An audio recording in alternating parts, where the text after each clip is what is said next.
महाराष्ट्राचे माजी लाडके मुख्यमंत्री उद्धवजी बाळासाहेब ठाकरे यांनी मातोश्रीवरून एक लाईव्ह पत्रकार परिषद घेतली आहे। या पत्रकार परिषदेच्या माध्यमातून त्यांना शिवसैनिकांना नेमकं काय आवाहन करायचं होतं पाहूया। शिवसेनेची मतं ही जनतेपर्यंत पोहोचवत असतो आणि मला खात्री आहे की आपण सुद्धा सर्व माध्यम निपक्षपातीपणाने ही जी काही थोडीशी मी काही लगेच विरोधी मतं नाही म्हणत, पण जनतेच्या हिताची जी आमची पण काही मतं आहेत ती तुम्ही महाराष्ट्राच्या आणि देशाच्या कानाकोपऱ्यात पोहोचवत असाल। आज मुद्दामून मी तुम्हाला एवढ्यासाठी बोलवलं कारण एकूणच महाराष्ट्रामध्ये हे जे सरकार आहे ते असंविधानिक आहेच, पण आता हे सरकार तरी आहे की नाही असा प्रश्न पडलेला आहे। कारण मुंबईपुरतं आधी बोलायचं झालं तर माझ्या तरी आठवणीमध्ये आजपर्यंत कधीही नव्हतं एवढं प्रदूषण हे मुंबईत आपण सर्वांनी अनुभवलेलं आहे। आणि त्याचं कारण काही तज्ज्ञांशी मी जे बोललो ते असं होतं की नियोजन शून्य विकास कामं, आणि त्याच्यामध्ये सगळीकडे धूळ आणि धुळदाण झाली होती। ते प्रदूषण बघितल्यानंतर आपल्या असंविधानिक मुख्यमंत्री आणि सरकारने असं जाहीर केलं होतं की मुंबईचे रस्ते आम्ही धुवू आणि कृत्रिम पाऊस पाडू। यांच्याकडचं सगळंच कृत्रिमच आहे, पण तो कृत्रिम पाऊससुद्धा त्यांना पाडता आला नाही। सुदैवाने, मी मुंबईपुरतं बोलतोय, सुदैवाने की पाऊस पडला आणि हे प्रदूषण थोडंसं ओसरलं असावं असं वाटतं। मात्र त्याच वेळेला मुंबई व्यतिरिक्त संपूर्ण महाराष्ट्रामध्ये बऱ्याचशा भागामध्ये या अवकाळी पावसाने आणि गारपिटीने शेतकऱ्यांचं प्रचंड नुकसान झालेलं आहे। माझ्या प्राथमिक माहितीप्रमाणे उत्तर महाराष्ट्र, विदर्भ, मराठवाडा या भागामध्ये जवळपास 1 लाख हेक्टर शेतीचं नुकसान झालेलं आहे। उत्तर महाराष्ट्रामध्ये तर गारपिटीने संपूर्ण द्राक्षाच्या बागा आणि कांद्याचं जे काही पीक होतं, यावेळेला खरीपाची लागवड कांद्याची थोडी उशिरा सुरू झाली होती सप्टेंबरमध्ये, म्हणजे डिसेंबरला हा कांदा काढणीला आला असता तो पण गेला। एक तर गेल्या मोसमामध्ये केंद्राच्या नाठाळ किंवा नाकर्ते विचित्र धोरणामुळे कांदा शेतकरी रडकुंडीला आला होता। आता कांदाच गेला, त्याच्यामुळे करणार काय? बरं, हे सगळं बघितल्यानंतर मी सुद्धा 2.5 वर्ष मुख्यमंत्री होतो आणि काही गोष्टी मुख्यमंत्र्यांना बसल्या जागेवरती येतात, म्हणजे माहिती जी असते ती बसल्या जागेवरती, काय फिरण्याची गरज नसते। आज जे मुख्यमंत्री जे आहेत असंविधानिक, ते स्वतःचं घर सोडून इतरांची घरं धुंडळत आहेत। म्हणजे आज सुद्धा मुख्यमंत्री कुठे आहेत असं जर विचारलं तर माझ्या माहितीप्रमाणे ते तेलंगणाला गेलेत। तेलंगणाला जाऊन काय प्रचार करणार, कुठल्या भाषेत बोलणार, काय ते सुरत, गुवाहाटी, गोवा कसं त्यांचं हे चोरटेपणाचा सगळा जो काय प्रवास आहे तो तिथल्या लोकांना सांगणार आहेत का? स्वतःचं घर न सांभाळता दुसऱ्याच्या घरामध्ये डोकावणारे हे भुरटे हे राज्याला न्याय देऊ शकत नाही आहेत। एक तर राज्य असंच पडलेलं आहे वाऱ्यावरती, म्हणजे एक फुल 2 हाफ, दुसरे 2 हाफ कुठे आहेत काहीच कल्पना नाही आहे। कारण मधल्या काळामध्ये सुद्धा दुसरे हाफ होते ते छत्तीसगडला का मध्य प्रदेशला प्रचाराला गेले होते, आज कुठे गेलेत ते कल्पना नाही। दुसरे ज्यांमध्ये डेंग्यू झाला होता ते कुठे आहेत त्याची माहिती नाही आहे। मग शेवटी ह्या राज्याचा मायबाप कोण आहे? विशेष म्हणजे मी जे मगाशी सांगत होतो की काही गोष्टी या मुख्यमंत्र्यांना माहिती मिळत असते, ती माहिती अशी आहे की साधारणतः गेल्या काही दिवसांपूर्वीच आपल्या हवामान खात्याने एक इशारा दिला होता की या काळामध्ये अवकाळी पाऊस होऊ शकतो, गारपीट होऊ शकते। काय केलं मंत्रिमंडळाने, काय केलं मुख्यमंत्र्यांनी? आपल्या कृषी मंत्र्यांनी असं मध्ये जाहीर केलं होतं, धनंजय मुंडे, की दिवाळीपूर्वी पीक विमा योजनेची अग्रिम रक्कम ही शेतकऱ्याच्या खात्यात गेली नाही तर मी दिवाळी साजरी करणार नाही। मला तर काय ते नंतर दिसले नाही। दिवाळीमध्ये फटाक्यांचा आवाज ऐकू आला, पण मुंडेंचा आवाज कुठे ऐकू नाही आला। त्यांनी कुठे फटाके वाजवले मला काही त्याची माहिती नाही आहे। मग शेतकऱ्यांना पीक विमा योजनेची अग्रिम का होईना रक्कम मिळाली का? त्यांच्या खात्यात जमा झाली का? मिळाली असेल तर किती मिळाली, किती जणांना मिळाली? आणि जी काही माहिती आहे ते काही जणांची तर थट्टा झालेली आहे, 20-20 रुपयाचे चेकसुद्धा मिळालेले आहेत। मग कारभार कुठे? हे पूर्णपणे स्वतःची खुर्ची सांभाळण्यासाठी जेवढ्या दिल्ली वाऱ्या करतायत तेवढं हे जरा यांच्यावरती काही बोलल्यानंतर आमचे मुख्यमंत्री जे आहेत गद्दार ते गळा काढतात की गरीब शेतकऱ्याचा मुलगा. आदर आहे तुमच्या शेतीबद्दल, आदर आहे, पण गरीब शेतकऱ्याची पंचतारांकित शेती, ज्या शेतीमध्ये हे हेलिकॉप्टरने जातात, मी तर म्हणतो अशी शेती आणि असं वैभव माझ्या साध्या आणि छोट्या शेतकऱ्याला सुद्धा लाभो, ही मी देवाच्या चरणी प्रार्थना करतो की इतर कोणाचंही शेत असं नसेल पंचतारांकित. आणि शेतकरी बिचारा त्याची पायवाट तुडवत जातो, रात्री अपरात्री वीज नसताना शेतीमध्ये पाणी द्यायला जातो, मग त्याला सर्पदंश होतो, विंचू चावतो. असं या पंचतारांकित शेतीमध्ये होत नाही, पण तिकडे जाऊन गळा काढतात. मग ह्या शेतकऱ्याच्या पुत्राने पंचतारांकित शेतीमधनं ह्या शेतकऱ्यांची चिंता का ते वाहत नाही आहेत. आणि हे जे रेवडीबाज आहेत भाजपवाले, इतर राज्यांमध्ये निवडणुका असताना रेवडी उडवत आहेत. आम्ही तुम्हाला आम्ही ती इलेक्शन कमिशनकडे विचारणा केली, त्याचं उत्तर यायचं आहे की रामलल्लाचं दर्शन, ह्याचं दर्शन, त्याचं दर्शन. अहो तुमचं दर्शन शेतकऱ्याला कधी देणार?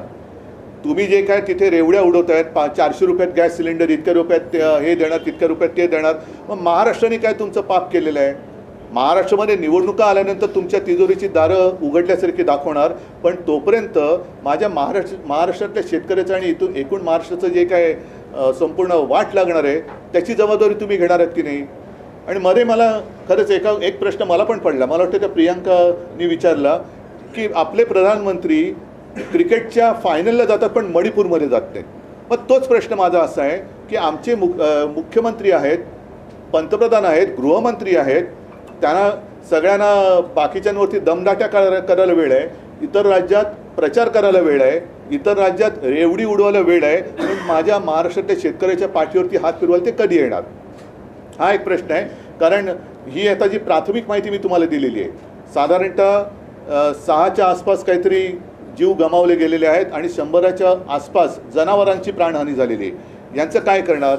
आणि सगळ्यात महत्त्वाचा विषय की मुख्यमंत्री स्वतःचं घर सोडून घरोदारी फिरतायत. सरकार आपल्या दारी, यार पण कोणाच्या दारी जात आहे तुम्ही? तिकडे दुसऱ्या राज्यात जात आहे, त्या राज्याला काय मुख्यमंत्री नाहीत? स्वतः पंतप्रधान तिकडे विश्वगुरू आल्यानंतर हे तिकडे जाऊन काय आणखीन दिवे लावणार आहेत? तुम्ही स्वतःचं राज्य, स्वतःचं घर का नाही सांभाळत? या शेतकऱ्यांना तुम्ही कधी मदत देणार आहात? आणि भाजपला सुद्धा माझा प्रश्न आहे की तुम्ही इतर राज्यांमध्ये जे काय सगळं मुक्तपणाने थापा मारतायत, त्या थापा आता आवरा. आणि महाराष्ट्रामध्ये आज निवडणूक नाही आहे, पण निवडणुकीची आम्ही वाट बघतो आहोत, संपूर्ण महाराष्ट्र आज वाट बघतोय. तेव्हा मात्र तुमचं जे काय हे कुभांड आहे, हे कुभांड फोडल्याशिवाय महाराष्ट्र राहणार नाही. तुम्ही लवकरात लवकर तुमचं ट्रिपल इंजिन असेल, आणखीन किती इंजिनं लावायची ते तुम्ही बघा, पण त्या इंजिनातून थापांचे धूर न सोडता भरघोस मदत आजच्या घडीला जी गरज आहे ती माझ्या राज्यातल्या शेतकऱ्याला करा. आणि ताबडतोबीने मी तर म्हणेन आजच्या आज कॅबिनेटची बैठक घेऊन या सगळ्या परिस्थितीचा आढावा घेऊन ताबडतोब तुम्ही मदतीची नुसती घोषणा नाही तर मदत करायला जाहीर करा, मदत करायला सुरुवात करा. मधल्या काळामध्ये आपल्याला सर्वांना कल्पना आहे की पीक विमा ज्या काही देणाऱ्या कंपन्या आहेत त्या कंपन्यांवरती शिवसेनेने आंदोलन केलं. जर काही परिस्थिती सुधारली नाही तर मी तमाम शिवसैनिकांना सांगतो आणि शेतकऱ्यांना सुद्धा आवाहन करतोय, मी आपल्याला भेटीला येईनच. हे तर आता काय झालेलं आहे की एक थोडीशी नेहमी घडणारी घटना आहे की असं दुष्काळ आहे, त्याच्यात अवकाळी आहे. आम्ही मध्ये गेलो होतो दुष्काळग्रस्तांची त्यांना एक दिलासा देण्यासाठी. आम्ही जातो, दिलासा देतो, विधान भवनामध्ये विधानसभेच्या विधिमंडळामध्ये प्रश्न मांडतो, मोर्चे काढतो, पण सरकार ढिम्म राहतं. आता हे सरकार बदलण्याची वेळ आलेली आहे. मी सर्व शिवसैनिकांना सांगतो की जिथे जिथे शेतकऱ्यांचं शेतीचं नुकसान झालेलं आहे त्यांच्या बांधावरती जा, त्यांना दिलासा द्या आणि त्यांच्यासह तिथल्या जिल्हाधिकारी कार्यालयावरती जाऊन जिल्हाधिकाऱ्यांना जा विचारा की तुमच्याकडे नक्की सूचना आल्यात तरी काय, पंचनामे जे पूर्वीचे राहिलेत आत्ताचे पंचनामे कधी करणार. कारण आजच एक बातमी आली आहे, कृषी मंत्र्यांनी आपले जाहीर केले की आम्ही वस्तुनिष्ठ, आता कोणती वस्तू आणि पहिली निष्ठा कोणाची तुमची ते सांगा. ज्याची निष्ठाच कोणावर नाही तो वस्तुनिष्ठ माहिती घेऊन काय जाहीर करणार. त्याच्यामुळे या शेतकऱ्यावरती मी दया दाखवा असं म्हणतोय, करुणा दाखवा असं म्हणत नाही, दया दाखवा आणि लवकरात लवकर शेतकऱ्यांना मदत मिळवून द्या. सर तुम्ही देखील जाणार आहे का बांधावर शेतकऱ्यांच्या? बघा मी जाणं हा भाग आलाच, तेच मी तुम्हाला सांगतो की आता ओघाने आलंच.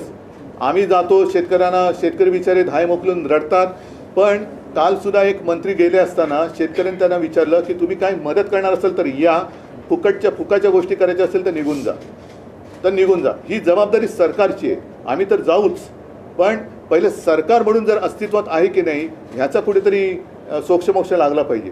कारण हे आपलं घरदार वाऱ्यावरती सोडून दुसऱ्यांच्या घरामध्ये जर प्रचाराला जात असतील तर मग हे उपयोग काय? ह्या मुख्यमंत्र्याचा आणि उपमुख्यमंत्र्याचा उपयोग काय राज्याला?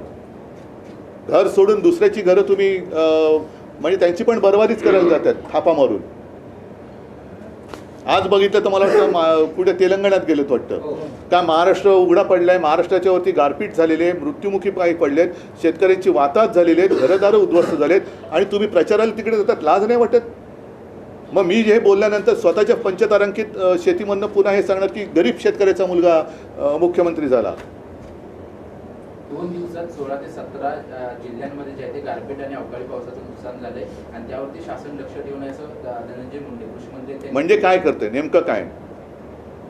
आधी तुम्ही लक्ष ठेवून आहात. पहिलं तुम्ही जी घोषणा केली होती गेल्या 1-1.5 वर्षामध्ये जेवढी जेवढ्या नैसर्गिक आपत्त्या आल्या त्याच्यात खरोखर किती मदत केली? साधी गोष्ट आहे. आमचं सरकार यांनी गद्दारी करून पाडण्याच्या आधी जो आमचा अर्थसंकल्प जाहीर झाला होता त्यावेळेला जी कर्जमुक्ती आम्ही केली होती त्यातली एक शेवटची गोष्ट राहिली होती, कारण करोनाच्या संकटात अर्थव्यवस्था डगमगली होती. पण त्याही काळात याच शेतकऱ्यांनी आपली अर्थव्यवस्था तारून धरली होती आणि 50,000 रुपये एक प्रोत्साहनपर राशी नियमित कर्ज परतफेड करणाऱ्याला आम्ही जाहीर केली होती, द्यायला सुरुवात झाली होती. तिचं आता पुढे काय झालं ती सुद्धा देत आहे की नाही? दुष्काळग्रस्त भागामध्ये तुमचे पंचनामे झालेत की नाही? झाले असते तर मदत किती दिली? पीक विमा योजनेचे किती पैसे दिले गेले? आता अवकाळीचे पैसे तुम्ही कधी देणार? लक्ष ठेवणार ते लक्ष ठेवेपर्यंत तुमची जायची वेळ आली. आता या 1-2 महिन्यामध्ये सुप्रीम कोर्टाचा निकाल लागल्यानंतर लोकशाही आणि संविधानाप्रमाणे निकाल लागेल आणि तो लागला तर यांचे हेच जातील. मग हे कुठे हे कोणाच्या लक्षात पण येणार नाहीत कुठे. उद्धव जी, 6 लोगों की मौत हुई है, 100 जानवरों की अब तक मौत हुई बेमौसम बरसात से. मुख्यमंत्री तेलंगाना के प्रचार में व्यस्त है. शिवसेना की क्या भूमिका है? मैंने यही कहा ना कि अपना खुद का घर जो संभाल नहीं सकते वो दूसरों का घर क्या संभालेंगे? आज अपना घर मतलब महाराष्ट्र, मेरा महाराष्ट्र, अपना महाराष्ट्र, वो संभालने की ज़रूरत है. कुछ काश्तकारों की जान गई है. 6 लोग आपने जैसे कहा कि उनकी जान गई है. 100 के आसपास उनके जो जानवर होते हैं, गाय होती है, भैंस होती है. गौवंश हत्या बंदी, इसमें जो मर रहे हैं उसका आप क्या करेंगे? और ऐसी स्थिति में मुख्यमंत्री दूसरी राज्यों में जाकर दूसरे पार्टी का प्रचार कर रहा है. ये बाला साहब के विचार नहीं थे ऐसे. ये बाला साहब के विचार, और ये हिंदुत्व हमारा हिंदुत्व नहीं है. ऐसा हिंदुत्व नहीं है कि घर में तबाही है और दूसरे घर में आबादी के लिए आप जा रहे हैं, अपनी वोटों की आबादी बढ़ाने के लिए.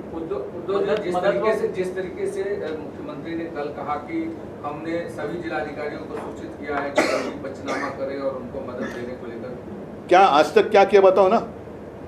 और ये कोई इंसानियत नहीं होती है. सिर्फ सूचना देने की आवश्यकता है और आप वहाँ जाते हैं तो आपकी ज़रूरत नहीं है राज्यों को. त्यानं पाणी पाहिजे. आपकी मतलब उनकी क्या आवश्यकता है? तो जिलाधिकारी है ना, वो संभालने के लिए है. तो इन्हीं लोगों ने कोरोना के समय में काम किया था ना, तो वही संभालेंगे राज्य. किसानों का पूरा मुद्दा छोड़कर इस समय जिस तरीके से महाराष्ट्र के भीतर जाति मैं इस विषय में नहीं जाना चाहता. इसके लिए ये बड़ा मुद्दा अलग है. लेकिन आज के दिन सभी जो काश्तकार है, जो सभी को अपना अनाज, अपना पसीना बहा के और खून पसीना एक कर पूरे देशवासियों को अनाज देते हैं, वो आज संकट में. उसके लिए आज सरकार मेरी जगह पर नहीं है. महाराष्ट्र में सरकार ही नहीं है, सब प्रचार में व्यस्त है. और यही मैं कह रहा हूँ कि दूसरे अन्य राज्यों में भाजपा के नेता प्रधानमंत्री से लेकर सभी रेवड़ी दे रहे हैं. तो महाराष्ट्र में ऐसा कौन सा गुनाह किया है, कौन सा पाप किया है कि महाराष्ट्र में आप आते ही नहीं? क्रिकेट के फाइनल के लिए जाते हैं, तब भी चुनाव था ना. तो चुनाव प्रचार छोड़कर क्रिकेट के फाइनल के लिए अगर प्रधानमंत्री जाते हैं तो मेरे महाराष्ट्र में आते क्यों नहीं है? और महाराष्ट्र ने ऐसा कौन सा गुनाह किया है कि आप काश्तकारों की ओर देखते भी नहीं हो?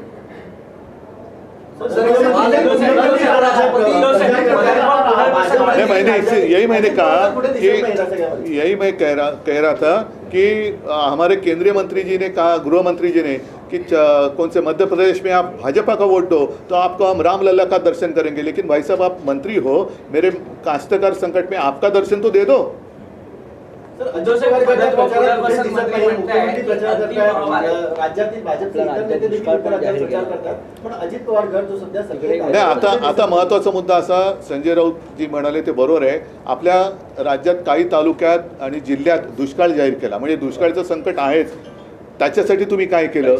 आज सुद्धा कितीतरी टँकर सुरू आहेत आणि आमचे हे गद्दार म्हणतात आम्ही मुंबईचे रस्ते देऊ. पाणी कुठून आणणार? पाण्याचा नाश करतायत. तर एक तर दुष्काळात हा सरकारचा 13वा महिना आहे. आज दुष्काळात 13वा महिना म्हणतात, तसं हे सरकार म्हणजे 13वा महिना आहे दुष्काळातला.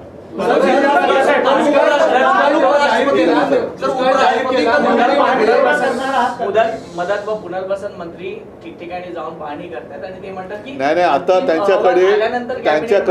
त्यांच्या बरोबर जे गद्दार गेले त्यांचं पुनर्वसन करायचं कसं, त्यांना कशी मदत करायची, हाच एक मोठा भाग झालेला आहे. ते जनतेची काय मदत आणि पुनर्वसन करणार? आपण कॅबिनेट लेवलची मागणी केली आहे, मात्र मागच्या वेळी जेव्हा दुष्काळ जाहीर केला त्यावेळी जे तालुके जाहीर केले होते त्या तालुक्यातले प्रतिनिधित्व करणारे आमदार किंवा मंत्री त्या बैठकीला नव्हते. मग आता कॅबिनेट जरी नाही, मला आता याच्या जास्त खोलात जायची गरज नाही. पुन्हा मी एकच मुद्दा सांगेन की आज माझ्या राज्यातला शेतकरी संकटात असताना, गारपीट अवकाळीच्या संकटात असताना, जो माणूस स्वतःच्या घराची काळजी न करता बेपर्वाईने दुसऱ्या पक्षाच्या प्रचारासाठी दुसऱ्या राज्यात जातो, असा माणूस राज्याचा कारभार करायला नालायक आहे आणि अशा माणसाने सत्तेवर राहण्याचा त्याला अधिकार नाही आहे. मग ते कोणी असो, त्यांनी राज्याचा मी अमुक आहे हे बोलण्याचा त्याला अधिकार नाही आहे. सर, एक सवाल है, राष्ट्रपति मुंबई में थे, उन्होंने मोदी को युग पुरुष कहा है. नहीं, मैं उनके लिए उनकी नज़र से वो ठीक रहेगा. बाकी जनता बहुत बड़ी है. चलो, धन्यवाद. जय हिंद, जय महाराष्ट्र.